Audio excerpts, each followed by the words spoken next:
찬송가 327장 주님 주실 화평 찬송하심으로 10월 9일 새벽 예배 시작하겠습니다. 주님 주실 화평 믿어 얻기 위해 너는 정성껏 기도했나. 주의 제단 앞에 모두 바치기 전 복을 받을 줄 생각나라. 주의 제단에 산제사 드린 후에 주 내 맘을 주장하여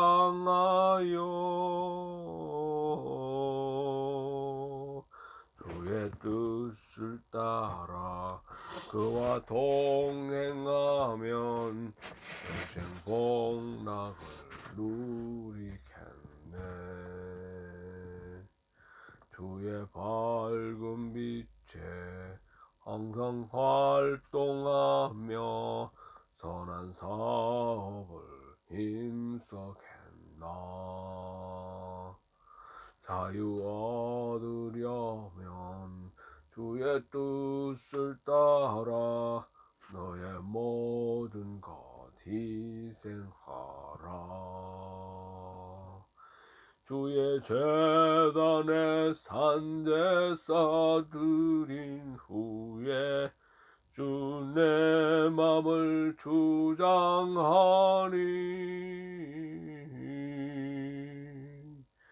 주의 뜻을 따라 그와 동행하면 영생 복락을 누리겠네.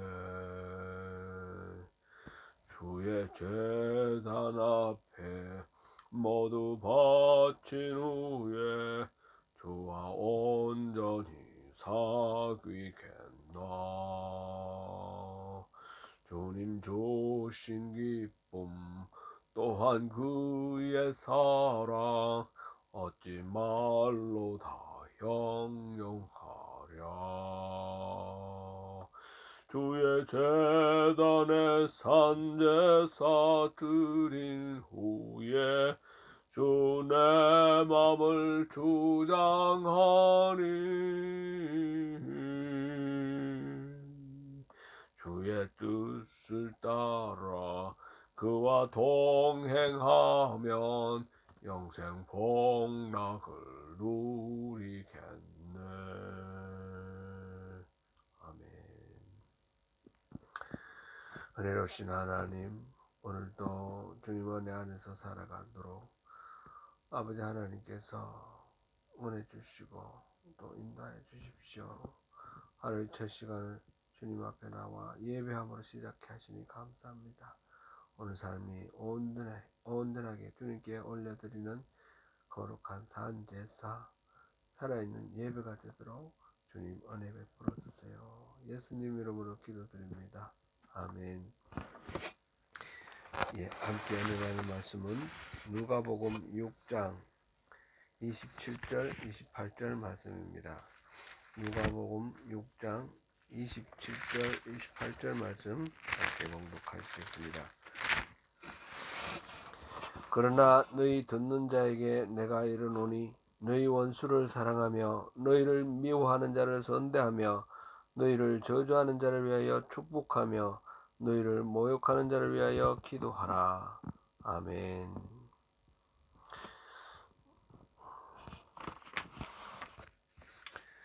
평지설교 4복과 4화에 대한 말씀을 마친 후에 예수님께서는 원수를 사랑하라 하는 말씀을 주셨습니다. 원수를 사랑하라 하는 이 말씀은 참으로 가히 혁명적인 말씀이다 할 수 있습니다. 그 누구도 하지 않았던 말씀이고 우리가 생각도 하지 못했던 그런 말씀입니다. 원수는 미움의 대상입니다. 나를 미워하고 해치려고 덤비는 사람이 원수입니다. 그런 원수를 어떻게 사랑할 수 있습니까? 아무리 이 예수님의 말씀이라고 하지만 사랑할 수 없는 사람을 억지로 사랑할 수는 없습니다.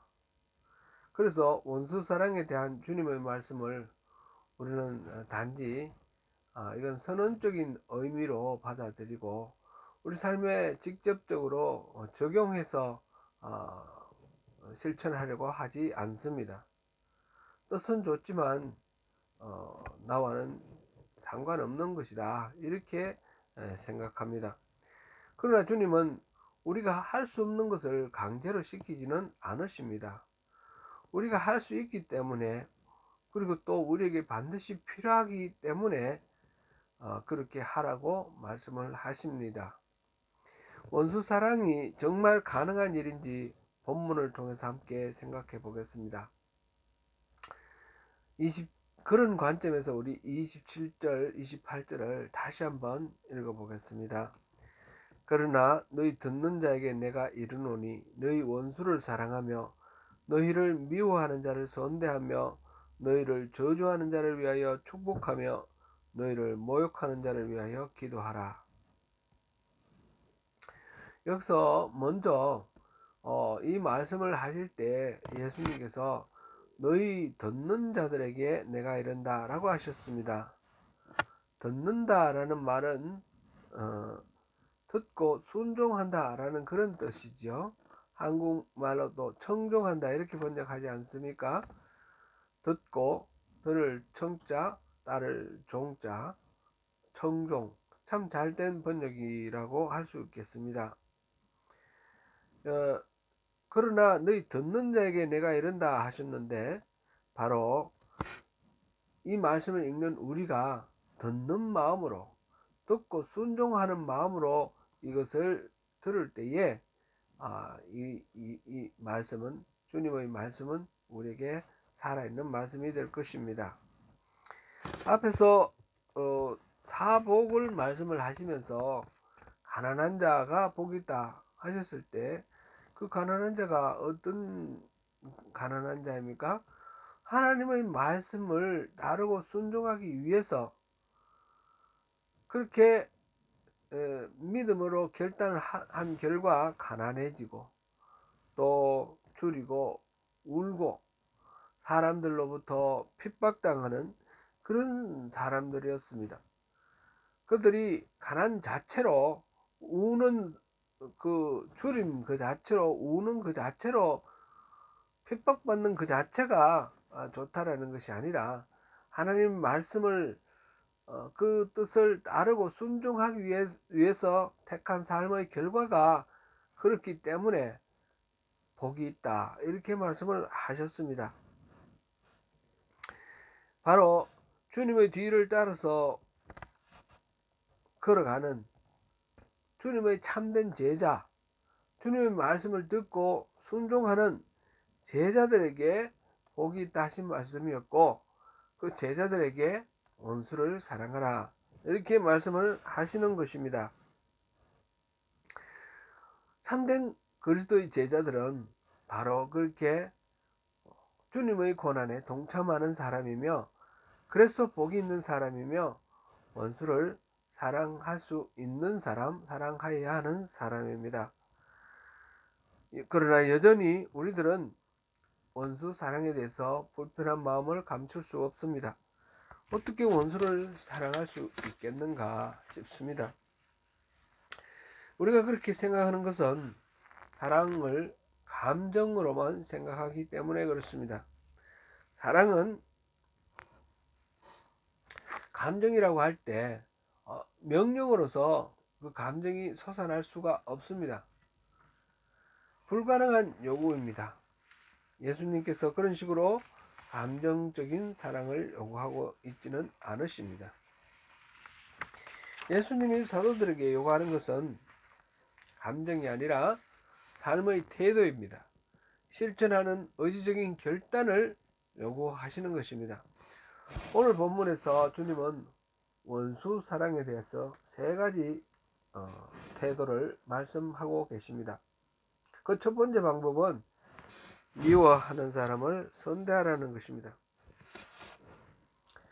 우리를 미워하는 사람에게 똑같이 미움으로 대갚지 말고 선한 마음으로 대하라 라는 말씀입니다. 이것이 바로 원수 사랑입니다. 이것은 애정의 문제가 아니고 삶의 태도의 문제입니다. 이 부분을 메시지 성경에서는 이렇게 표현을 했습니다. 너희 원수를 사랑하여라. 원수가 어떻게 하든지 너희는 최선의 모습을 보여라. 그렇습니다. 원수를 사랑하는 것은 그들의 악한 태도에 대해서 악을 악으로 갚지 않고 악을 선으로 갚으라는 말씀대로 선한 태도를 취하라 라는 말씀입니다.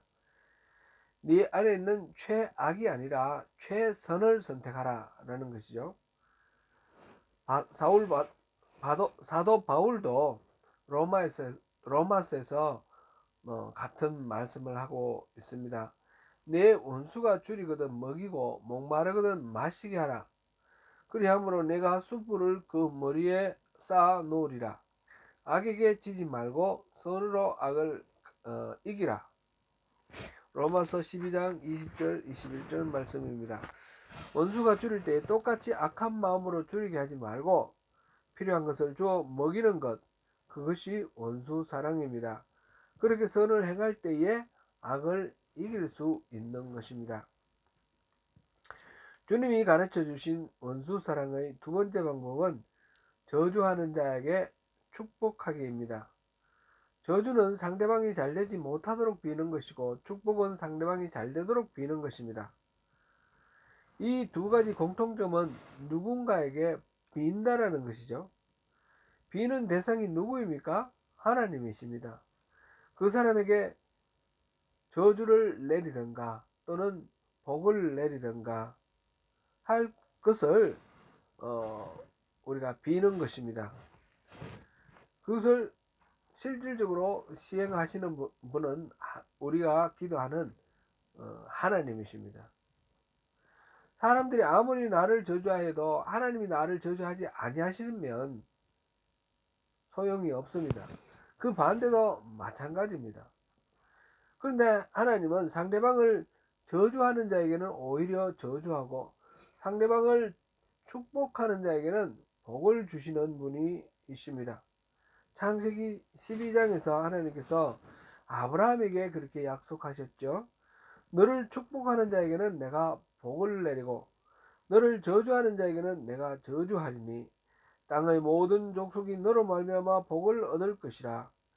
하나님은 사람들이 서로 축복함으로써 복을 받도록 계획하셨습니다. 이 원칙은 지금도 변함없이 계속 지켜지고 있습니다. 그런데 사람들은 서로를 저주함으로써 저주를 받았습니다. 인간의 죄가 그렇게 만든 것입니다. 여러분, 저주하는 자에게 축복하면 우리가 손해볼 것 같지만 그렇지 않습니다. 오히려 우리에게 더 큰 이득이 됩니다. 거듭 말씀드리지만 이것은 감정적인 차원이 아니라 삶의 태도요, 실천적인 어떤 결단입니다. 의지적인 결단입니다. 다른 사람들의 저주 때문에 우리가 복을 받지 못하는 것이 아니라 우리가 축복하지 않아서 복을 받지 못하는 것입니다. 주님이 가르쳐 주신 원수 사랑의 세 번째 방법은 모욕하는 자를 위하여 기도하라 하는 것입니다. 사람들이 가장 큰 모멸감을 느낄 때가 언제일까요? 그것은 공적인 자리에서 다른 사람들이 보는 앞에서 인격적으로 모욕당했을 때입니다. 그럴 때 대개는 똑같이 갚아주려고 합니다. 당한 것만큼 똑같이 갚아줄 권리가 생겼다고 생각을 합니다. 그런데 주님은 그럴 때 그 사람을 위하여 축복하라, 기도하라 라고 말씀하셨습니다. 모욕하는 자를 위하여 기도하라. 기도하라는 것은 기도는 하나님께 하죠. 하나님께 맡긴다는 뜻입니다. 내 스스로 갚으려고 하지 말고 하나님께 전적으로 위탁하라 하는 말씀입니다. 이 부분을 메시지 성경은 이렇게 번역합니다. 누가 너희를 힘들게 하거든 그 사람을 위하여 기도하여라. 직역하자면 누가 나에게 견디기 힘든 시간을 주거들랑 그 시간 동안 나를 힘들게 만드는 그 사람을 위해서 기도하는 에너지로 반응하라는 것입니다. 그런데 우리는 어떻게 합니까? 나를 모욕하던 사람의 말을 계속해서 곱씹으며 어떻게 원수를 갚을까, 어떻게 보복할까, 어떻게 갚아줄까, 마음속으로 몇 번이나 상대를 죽이기도 하고 살리기도 하고 그러면서 우리의 에너지를 다 씁니다. 나를 힘들게 하는 그 사람을 미워하는데 에너지를 허비하는 것입니다. 미움은 그것을 품은 사람에게 독이 됩니다. 미움은 끊임없이 우울한 마음과 쓰라린 그런 마음을 증가시킬 뿐입니다. 누군가를 미워하는 동안 나는 스스로 독을 내 마음에 계속해서 채워 넣는 것입니다. 이 얼마나 어리석은 일입니까? 우리는 시편에서 다윗이 원수에 둘러싸여 있으면서 하나님께 기도했던 수많은 기도문을 우리가 보았습니다. 시작은 단식입니다. 원망입니다. 저주일 때도 있습니다. 그러나 결론은 항상 감사이며 찬송으로 끝난다는 것을 우리가 잘 압니다. 그렇습니다. 그래서 우리가 기도하는 것입니다. 원수 사랑은 감정적인 차원에서 접근하면 실현 불가능한 일입니다. 그러나 태도의 선택으로 접근하면 얼마든지 할 수 있는 일입니다. 그리고 그렇게 할 때 우리에게 화가 바뀌어 복이 됩니다. 그래서 주님은 원수를 사랑하라고 가르치신 것입니다. 원수 사랑은 불가능한 명령이 아닙니다. 마지못해 억지로 지켜야 할 계명도 아닙니다. 우리에게 더욱 큰 복을 주시려고 하나님께서 우리에게 주신 기회입니다. 원수 사랑의 기회가 주어지거든 오히려 감사하게 생각하고 적극적으로 결단하여 원수 사랑을 선택하시기 바랍니다. 우리 모두 그렇게 하나님께서 우리에게 말씀하신 대로 원수를 선대하고 축복하고 위하여 기도하는 가운데 선으로 악을 갚으며 승리하는 그 삶을 누리시는 저와 여러분 되시기를 축원합니다. 기도하겠습니다. 은혜로우신 하나님, 원수를 사랑하라 하는 말씀 듣습니다. 듣고 순종하기로 결단하고 주님께 고백합니다. 주님, 우리를 모욕하는 사람이 있고 끊임없이 우리를 자극하며 우리를 넘어뜨리는 사람이 있음을 정직하게 고백합니다. 그로 인하여 화가 솟구치며 그로 인하여 내가 또 마음속으로 죄를 짓는 일이 얼마나 많은지 모릅니다. 이것이 죄이고 이것이 하나님은 원하시지 않는 방법이라는 것을 알면서도 스스로 마음속에 미움과 원망을 쌓는 가운데 몸에, 우리 자신의 몸에 또 이렇게 악의 에너지로 채워가며 스스로 망가지는 것을 깨달을 때가 많습니다. 주님, 오늘 주님 주신 이 말씀 다시금 새롭게 새기면서 주님이 나에게 주신 귀한 기회라는 것을 깨달아 알고 실천하기를 결단합니다. 원수를 만났을 때 원수 갖고자 하는 마음이 생겼을 때 그럴 때에 원수를 선대하며 축복하며 위하여 기도하는 가운데 하나님의 그 모든 처사에 전적으로 맡기고 진정한 믿음으로 주님을 신뢰하는 그 믿음으로 승리하는 우리 모두가 될 수 있도록 도와주옵소서. 예수님 이름으로 기도드립니다. 아멘. 묵상과 기도로